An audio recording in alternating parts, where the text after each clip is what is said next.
नमस्कार, मैं हूं आपके साथ निलोफर अंसारी और आप देख रहे हैं न्यूज समाचार जनता की आवाज। आइए नजर डालते हैं आज की बड़ी खबर पर। राष्ट्र की सुरक्षा बढ़ाएं एवं विरोधी गतिविधियों पर नजर रख रक्षा का हर जन के मन में सरकार को लाना होगा।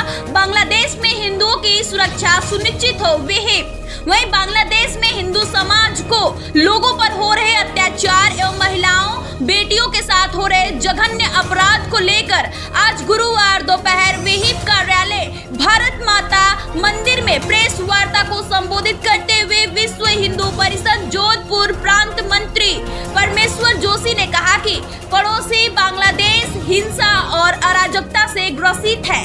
निर्वाचित प्रधानमंत्री के त्याग पत्र देने और देश छोड़ने के बाद अराजक तत्व हावी हो गए हैं और कानून व्यवस्था सर्वथा निष्प्रभावी हो चुकी है। इस अराजक स्थिति में वहां के अतिवादी जिहादी तत्वों ने हिंदू समाज का बड़े पैमाने पर उत्पीड़न शुरू कर दिया है। वहीं मंत्री जोशी ने कहा कि बांग्लादेश में पिछले कई दिनों से हिंदू अल्पसंख्यकों के धार्मिक स्थानों, व्यावसायिक प्रतिष्ठानों और घरों को नुकसान पहुंचाया गया है। पूरे बांग्लादेश में हर जिले में यह विप्स कुकृत्य होने की सूचना है। वहीं कट्टरपंथियों के निशाने से शमशान तक नहीं बचे हैं।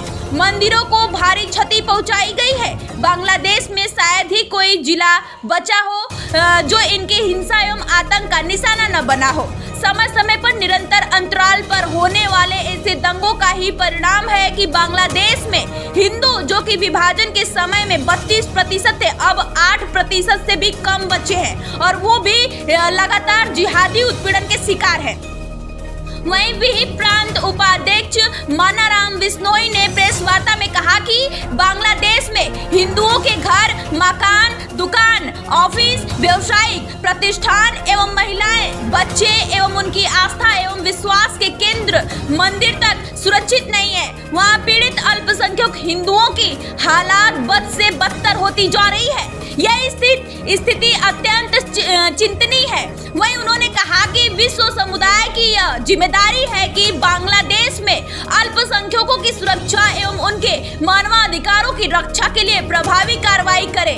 उपाध्यक्ष बिश्नोई ने कहा कि निश्चय ही भारत पर इस स्थिति में आंखें मूंद कर नहीं रह सकता। भारत ने परंपरा से ही विश्व भर के उत्पीड़न विस्थापितों की सहायता की है। वहीं विश्व हिंदू परिषद ने भारत सरकार से यह आग्रह किया है कि वह बांग्लादेश में अल्पसंख्यकों की सुरक्षा के लिए इससे सतर्क रहना होगा। इसीलिए हमारे सुरक्षा बलों के लिए यह आवश्यक है कि सीमा पर कड़ी चौकसी बरतें और किसी भी तरह के अतिक्रमण को न होने दें। हमारी कामना है कि बांग्लादेश में शीघ्र लोकतंत्र और धर्मनिरपेक्ष सरकार पुनः स्थापित हो, वहां के अल्पसंख्यक समाज को मानवाधिकार मिले और बांग्लादेश की निरंतर हो रही आर्थिक प्रगति में कोई बाधा न आए। भारत का हिंदू समाज और सरकार इस विषय में निरंतर बांग्लादेश के सहयोगी बने रहेंगे। सभी पत्रकार बंधुओं और हमारे विश्व परिषद के उपाध्यक्ष, जैसा कि आज का हमारा विषय है कि हमारे पड़ोस में ही जो देश है, उस देश में जो घटनाक्रम हो रहा है, उस घटनाक्रम में जिस प्रकार की गतिविधियां चल रही है, जिस प्रकार पर हिंदू समाज के ऊपर आक्रमण हो रहे हैं, उस विषय की हमको आज की चर्चा है।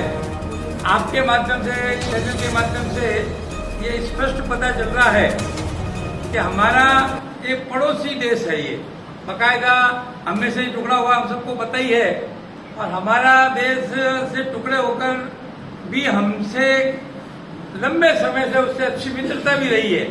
ये नहीं हमारी मित्रता नहीं थी, हमारे संबंध भी उससे बहुत अच्छे थे, किसी प्रकार का कोई झगड़ा नहीं था। और वहाँ की प्रधानमंत्री शेख हसीना कई बार भारत आई है और हमारे हर अच्छे मौके पर या और कोई अन्य विषय पर भी शेख हसीना का बराबर सहयोग मिलता था।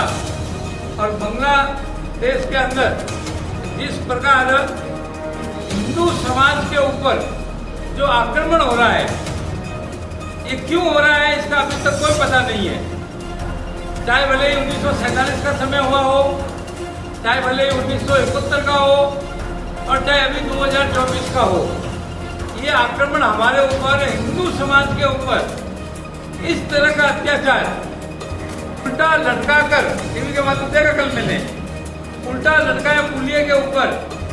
बहन बेटियों की क्या स्थिति होगी आप विचार कर सकते हैं।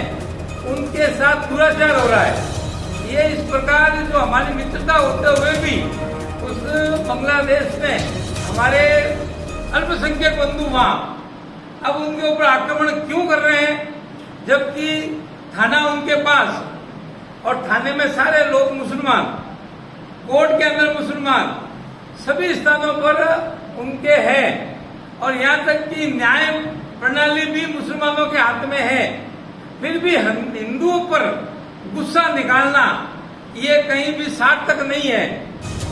और तो और लूटपाट, हिंदू समाज को चुन चुन कर लोगों को मारा जा रहा है और चुन चुन कर उनकी दुकान पर लूटपाट हो रही है। कौन कितना उठाकर ले जा सकता है, इस प्रकार का भाव वो हमारे ऊपर कर रहे हैं। वहाँ हमारे इंदिरा गांधी के संबंधित काफी कुछ इतिहास किताबें पढ़ी है, उन किताबों को भी जला रहे हैं। राहुल और राहुल के जो गैंग है वो भी कुछ नहीं बोल रहे हैं। और इसके ऊपर जो हमारा मानव अधिकार हर पल पल पर जो खड़ा होता है, वो मानव अधिकार के लोग कहाँ चले गए। मानव अधिकार की बात करते हैं पर अल्पसंख्यक हिंदू बांग्लादेश के अंदर जब प्रताड़ित हो रहा है तो उसके ऊपर वो कुछ नहीं बोल रहे हैं। और जो भी शांति सद्भावना की जो बातें हमारे देश में करते हैं, थोड़ी सी बात पर खड़े हो जाते हैं, अत्याचार के ऊपर खड़े हो जाते हैं, वो आज बांग्लादेश के विषय पर क्यों नहीं बोल पाते हैं, वो चुप क्यों है। इन कई सारी बातों का जो भाईचारा करते हैं पर वहाँ भाईचारा नहीं है, खूब सारा। और तो और हमास में क्या हो रहा है, फिलिस्तीन में क्या हो रहा है, वहाँ के झंडे लेके खड़े हो जाएंगे, फिलिस्तीन की जय बोल देंगे, हमारे लोकतंत्र का जो सबसे संसद भवन है उसमें बोल लेंगे, पर बांग्लादेश के ऊपर बोलने को वो लोग तैयार नहीं है। इस प्रकार की जो मानसिकता के लोग जो बैठे हैं और जिनके कारण हम सब दुखी हैं, हिंदू समाज वहाँ का दुखी है। हम वहाँ जाकर कुछ कर नहीं सकते क्योंकि विदेश का मामला है, यहाँ होते तो हम सहायता पहुँचा सकते, पर वहाँ की सरकार को तुरंत एक्शन लेना चाहिए। और हमारी भी सरकार को जो दिल्ली में बैठी है उसको भी अपने ऊपर विचार करके उन प्रदर्शनकारियों के ऊपर या उसकी सरकार के ऊपर या उनकी सेना के ऊपर जो कुछ कहना है वो तुरंत कहना चाहिए। 21,000 पुस्तकों से भरे इंदिरा गांधी कल्चर सेंटर को भी उन्होंने नष्ट किया। मुस्लिम समाज के बुद्धिजीवी अब कहाँ चले गए, वो बोलने को तैयार नहीं है, क्यों नहीं बोल रहे हैं। और तो और हमारे वहाँ की जो प्रधानमंत्री जो शेख हसीना यहाँ कई बार आई है, अगर थोड़ी कल्पना कीजिए, अगर सेना की सहायता से भारत की बॉर्डर के अंदर नहीं लगते तो क्या होता, बहुत कुछ उस महिला के साथ क्या होता, एक विचारणीय विषय है। और उस महिला को बचाना और बचाकर सुरक्षित स्थान पर लाना, ये सर्वे भवन्तु सुखिनः जो विश्व हिंदू परिषद का एक स्लोगन है, उसको चरितार्थ किया। वसुधैव कुटुंबकम, हमने उसको आश्रय दिया, किसी प्रकार का भी है पर हमने उसको आश्रय दिया और वो यहाँ असुरक्षित है। और वहाँ की जनता, वहाँ के कट्टरपंथी लोग, वहाँ के कट्टरपंथी लोगों की सीमाएं पार कर ली। उनके अंग वस्त्र बड़े प्रेम से लटका कर वीडियो रील करके, वीडियो शूटिंग करके उसको पूरे देश भर में वायरल कर रहे हैं। और हसीना के जो घर है, घर के अंदर बहुत कुछ हुआ है, लूटपाट हुई है, जिंदगी में कभी जैसे लग रहा है इन्होंने पहली बार ऐसा कोई देखा। वहाँ के बतख, मुर्गे इत्यादि सब प्रकार की चीज लेकर वो निकल रहे हैं वहाँ से। तो पुलिस प्रशासन में मुसलमानों का है, सब कुछ वहाँ है, फिर भी हिंदू समाज को टारगेट करना इसका कोई औचित्य नहीं है। चाहे कोई समय आया हो, 71 हो, 47 हो, आज 24 है, तो इस प्रकार के हमारे ऊपर मामला क्या है सबको पता है। मामला वहाँ के आरक्षण का है, उससे हमारा कोई लेना नहीं है। अगर आरक्षण खत्म किया तो वहाँ की सरकार ने खत्म किया, अगर वापस उसको लाया तो कोर्ट के माध्यम से लाया।